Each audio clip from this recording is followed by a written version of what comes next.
sont viscéralement liées à Hanouka. La Gemara va affirmer que même s'il y a de manière générale une règle qui dit que les femmes sont exemptées des lois, des mitzvot, des obligations qui sont dépendantes du temps. Mais en ce qui concerne Hanouka et sa petite sœur, la fête de Purim, elles aussi font partie intégrante du miracle.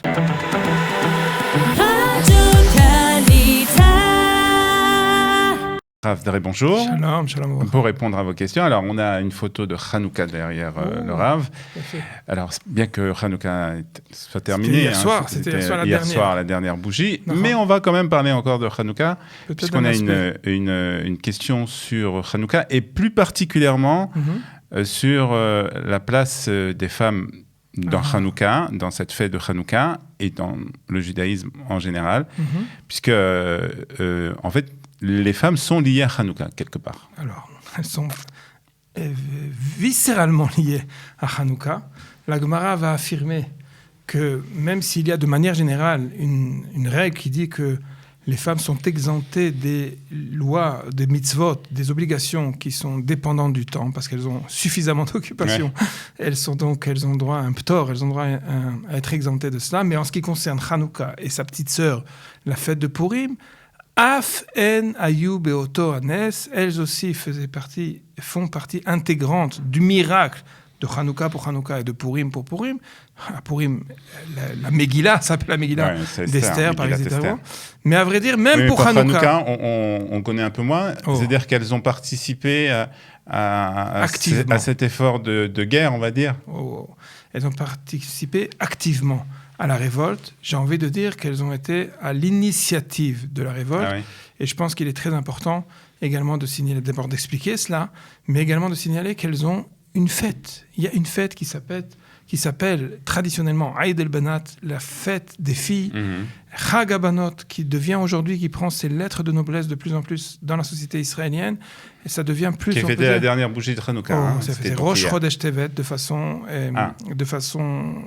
traditionnelle, mais la vérité, c'est que Rosh Chodesh Tevet tombe toujours à la fin de Hanouka, puisque 25 Kislev... Ça change pas. Exactement, 25 Kislev, c'est le début des 8 jours de Hanouka, et Rosh Chodesh Tevet, c'était donc hier, et traditionnellement célébrer donc la fête des filles. Et j'aimerais justement peut-être relier, face à cette question-là, relier toutes ces relations un peu intrinsèques entre les femmes et leur participation à Hanouka, et également cette fête-là, qu'est-ce qu'on fait. Très bien.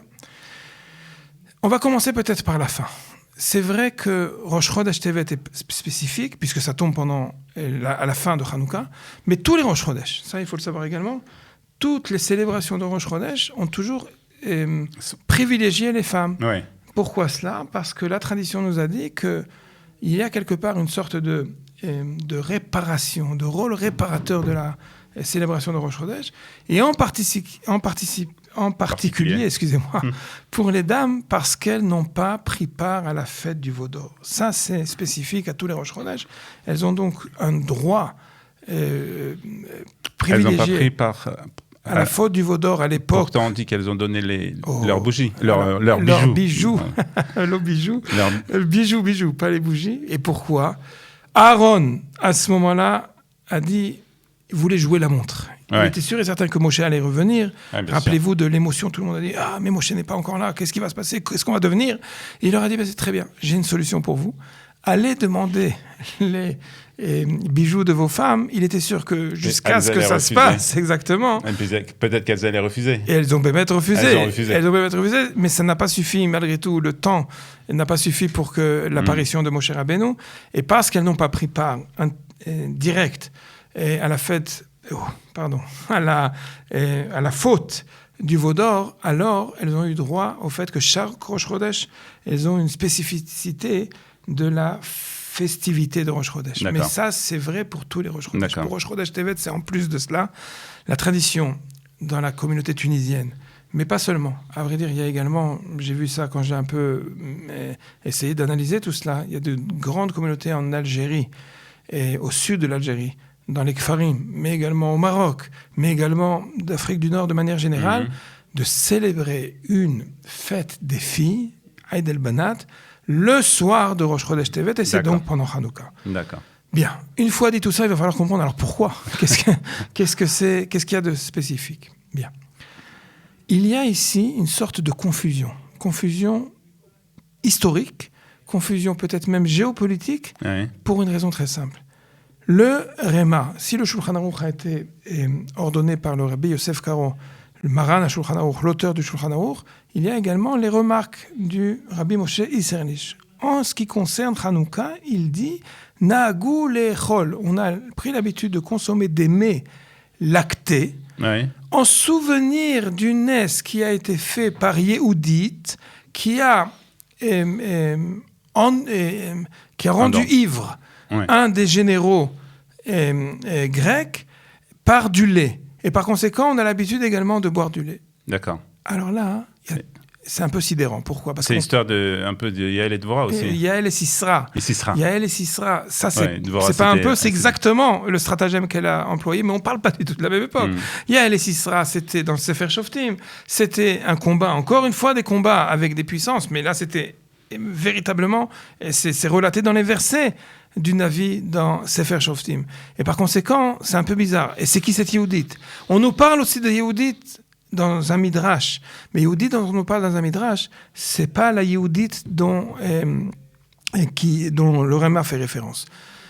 Important de faire un instant un petit rappel historique. Permettez-moi, je vais essayer d'être très concis et très précis pour pouvoir comprendre de quoi on parle.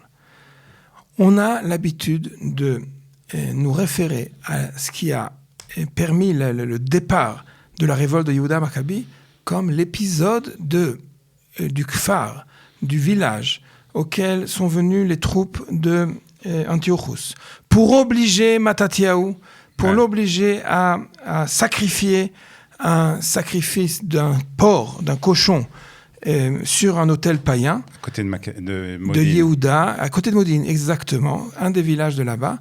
Et en effet, l'histoire est parfaitement, l'anecdote est très juste. Et de là, on nous dit que Yehuda, ne pouvant plus supporter cet affront de bisouille de la religion juive, alors il a dit Mil Hashem Elai, il a tué les troupes. C'est comme ça qu'a commencé en fait la révolte de Mais à vrai dire, quand on regarde le Midrash nous donne une autre anecdote, une anecdote pas moins violente, qui ne parle pas du tout d'un problème religieux, qui parle d'un problème de la condition de la femme juive. Je veux parler par cela, de la fille de Yochanan Cohen Gadol. Et si elle est la fille de Yochanan Cohen Gadol, ça veut dire qu'elle est la sœur. Il y a les 5 frères, les héros de l'histoire de Yehuda Maccabi, son frère Shimon, Elazar, Yochanan et Yonatan. Mais il y avait une sœur également. Cette sœur-là n'a pas de nom dans le Midrash. D'accord. Et on célèbre son mariage.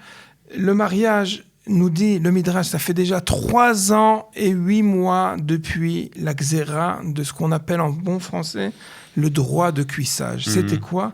C'était que le soir de la choupa, le soir de la noce, on amenait d'abord la kala être violée, j'ai pas d'autre mot, excusez-moi, par le hagmon, par le gouverneur, et seulement après cet acte-là, elle pouvait de nouveau retrouver son mari.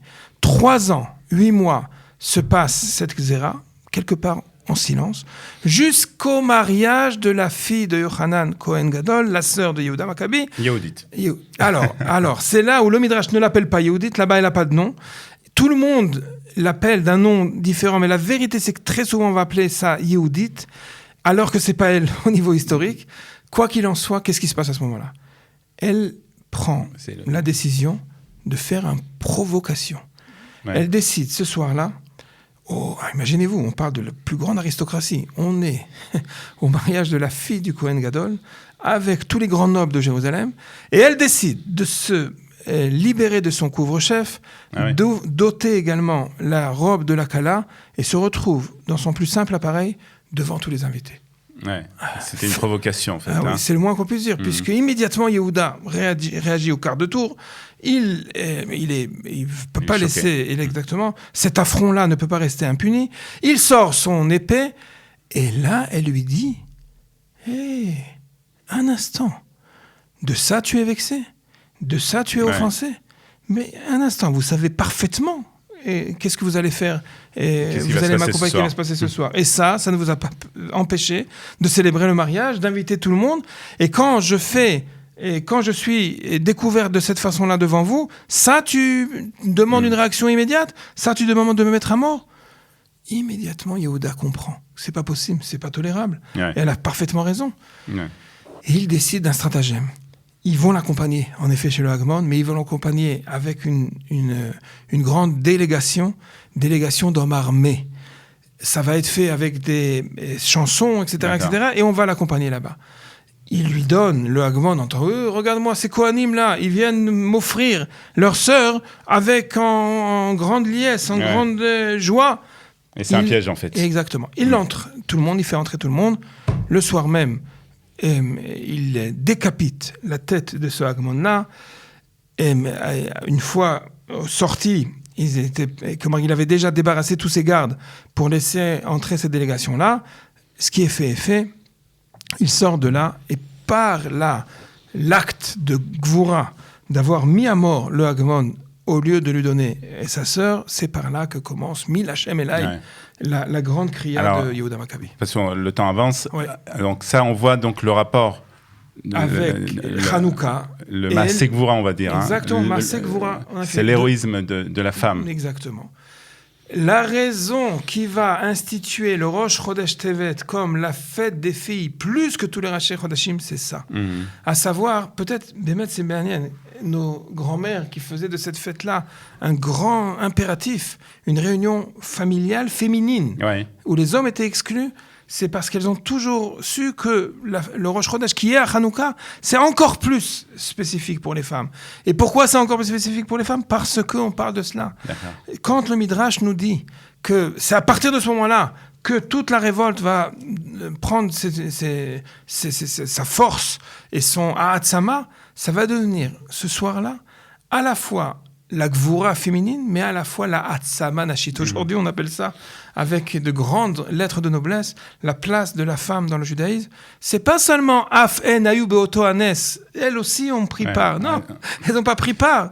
Tosfot nous fait réfléchir. C'est grâce à elles que tout le miracle de Hanouka a eu lieu. C'est grâce à cette décision-là, un peu singulière, d'avoir fait cette provocation que la prise de conscience va avoir lieu, et à ce moment-là, toutes les histoires de Hanouka qu'on a l'habitude de raconter vont commencer à prendre. Et c'est pour ça qu'elles sont donc à l'honneur. À l'honneur pendant cette fête de Hanouka, donc pendant cette fête, voilà. Mais il faut aussi les mettre à l'honneur pendant toute l'année. C'est vrai. Voilà. Elles ont tout à fait leur place, c'est leur place d'honneur toute l'année, mais spécifiquement cette fête-là nous fait réfléchir à cela. Très bien, merci beaucoup. On se retrouve bien entendu la semaine prochaine pour un autre sujet. Toda Rabba. Toda Rabba. Et bonne fête des filles et le dernier jour de Hanouka. Chag Sameach.